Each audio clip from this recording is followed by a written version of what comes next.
Pemirsa, seorang bocah perempuan ditinggalkan begitu saja oleh ibu kandungnya di sebuah rumah warga di Sampit, Kabupaten Kota Waringin Timur, Kalimantan Tengah.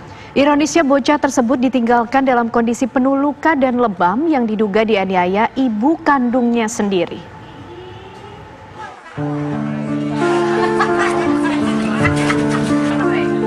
Seorang bocah perempuan dengan kondisi badan penuh luka dan lebam ditinggalkan begitu saja oleh ibu kandungnya di sebuah rumah warga di Sampit, Kabupaten Kota Waringin Timur, Kalimantan Tengah.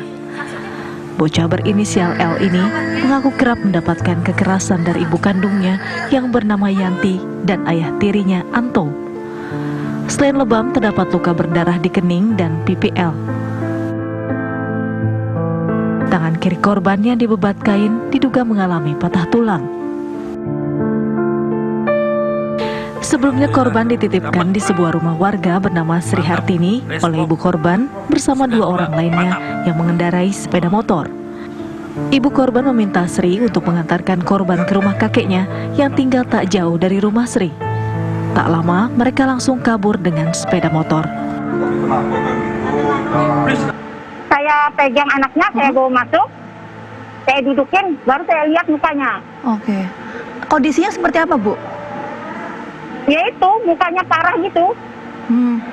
Terus ibu sempat tanya nggak ke anak tersebut berinisial L, kenapa kok mukanya sampai seperti itu kondisinya? Iya, tanya saya semuanya. Jawabannya apa, Bu? Dipukul ibunya katanya. Oh. Dan apa lagi yang dialami, Bu? Yang disampaikan oleh sang anak?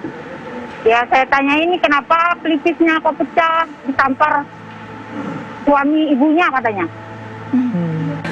Menurut sang kakek, korban sempat dititipkan di rumahnya. Namun kemudian ibu kandungnya mengambilnya kembali.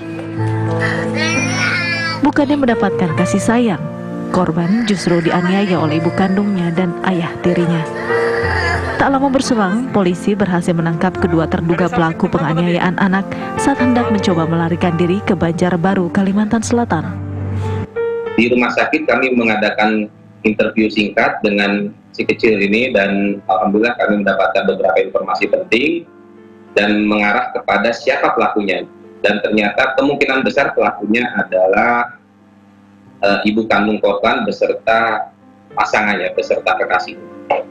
Ibu kandungnya ini sering menyiksa anaknya karena anaknya mungkin karena rewel, kemudian juga anaknya ini sering meminta untuk diantarkan ke rumah nenek angkatnya, dan juga apabila ibu kandungnya ini bertengkar dengan pasangannya, anak ini menjadi sasaran kemarahan.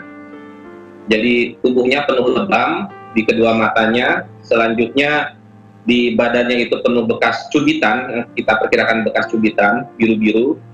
Tangan kiri si kecil ini pun patah. Kami perkirakan ini karena akibat dari penganiayaan yang dilakukan oleh ibunya atau pasangan dari ibunya ini. Kedua pelaku yang merupakan ibu kandung korban dan ayah tirinya kini telah diringkus polisi. Keduanya menjalani pemeriksaan lebih lanjut di Mapolres Kota Waringin Timur. Dari Sampit, Kota Waringin Timur, Kalimantan Tengah, Didi Syahwani, TV One mengabarkan.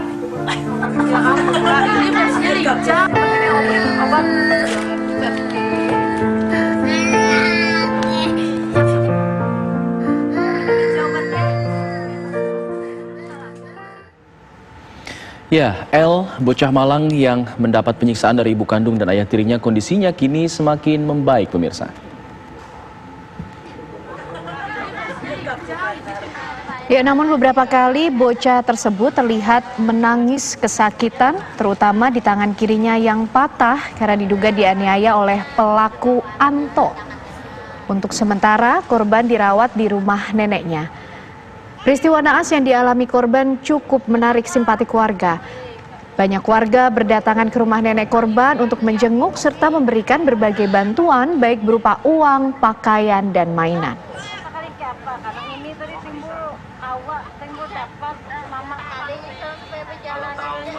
Lancar kan yang bapaknya yang itu tuh ambil Untuk mengetahui penyelidikan lebih lanjut, kita akan berbincang dengan Kapolres Kota Waringin Timur, AKBP Abdul Haris Jakin.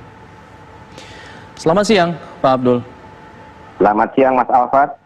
Ya, Pak, kalau kita lihat di belakang ini sepertinya sudah ada penangkapan begitu ya. Ini mereka adalah orang tua kandung dari anak L tadi? Saya jelaskan, kalau untuk ibunya adalah ibu kandung, namun yang laki-laki ini adalah pasangan dari ibu kandungnya. Mereka tidak terikat dalam pernikahan. Oke. Ceritanya seperti apa, Pak, untuk penyiksaan terhadap anak kandung ini, Pak? Saya jelaskan dulu. Jadi, penyiksaan ini terjadi 3 kali, yaitu pada tanggal 17 Agustus, 19 Agustus, dan 21 Agustus. Pada saat tanggal 17 Agustus itu diawali, tiga-tiganya diawali oleh yang laki-laki. Pada tanggal 17 Agustus, ini yang laki-laki ini marah, terus mencubit korban sebanyak 5 kali, di bagian punggung, paha, dan perut, sehingga menyebabkan korban menangis. Karena korban menangis, ibunya ikut-ikutan marah, akhirnya ibunya itu memukul menggunakan tangan kanan pada bagian paha sebanyak 3 kali.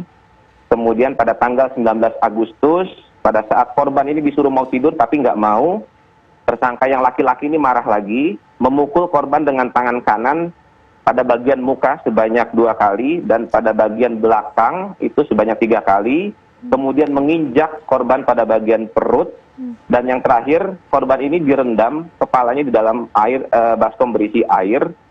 Nah, karena korban menangis, ibunya ikut-ikutan marah, dan akhirnya ikut mencubit korban ini sebanyak 5 kali pada bagian dada dan menendang perut korban sebanyak 1 kali. Dan yang terakhir pada tanggal 21 Agustus, itu korban dikasih makan, muntah, yang laki-laki ini marah, kemudian langsung memukul muka korban menggunakan handphone. Menggunakan handphone ini di bagian pelipis sebelah kiri, sehingga menyebabkan luka. Demikian. Ditambah satu lagi, sorry.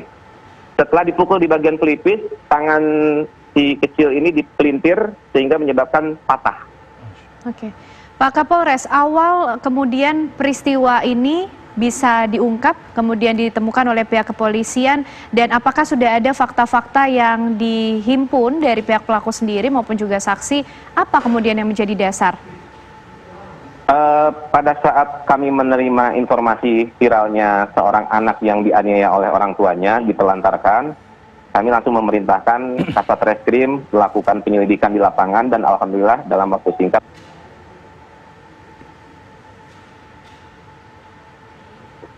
selanjutnya diadakan penyelidikan lebih lanjut. Kami wawancara seperlunya saja dengan korban, karena pada saat itu kami prioritas untuk menyembuhkan luka-luka yang ada di korban, dan juga sekaligus kita agak sedikit menghibur supaya korban tidak terlalu stres. Alasan sang laki-laki ini marah, tiba-tiba kemudian memukuli, menginjak, hingga kemudian akhirnya terjadi seperti itu, apa, Pak? Kalau kami, berdasarkan hasil pemeriksaan kami, yang pihak laki-laki ini marah karena memang ini bukan anaknya dan rewel, sehingga dia terpancing emosinya. Kalau yang perempuan ini narkoba. Jadi mohon maaf, pada saat kami amankan tadi malam, dia masih dalam pengaruh narkoba. Sebelum dia melarikan diri pun dia sempat mengkonsumsi narkoba. Kalau yang laki-laki pun berdasarkan pengakuan yang bersangkutan pernah sering mengkonsumsi narkoba bareng-bareng dengan yang perempuan ini. Jadi patut kami duga salah satu selain emosi yang tidak terkendali adalah pengaruh narkoba. Baik. Terakhir mungkin, Pak, ada penyesalan yang diungkapkan oleh kedua orang ini? Kalau sudah nyampe kantor polisi pasti menyesal, Mas. Baik. Terima kasih Pak Kapolres sudah bergabung bersama kami di Kabar Siang. Selamat siang.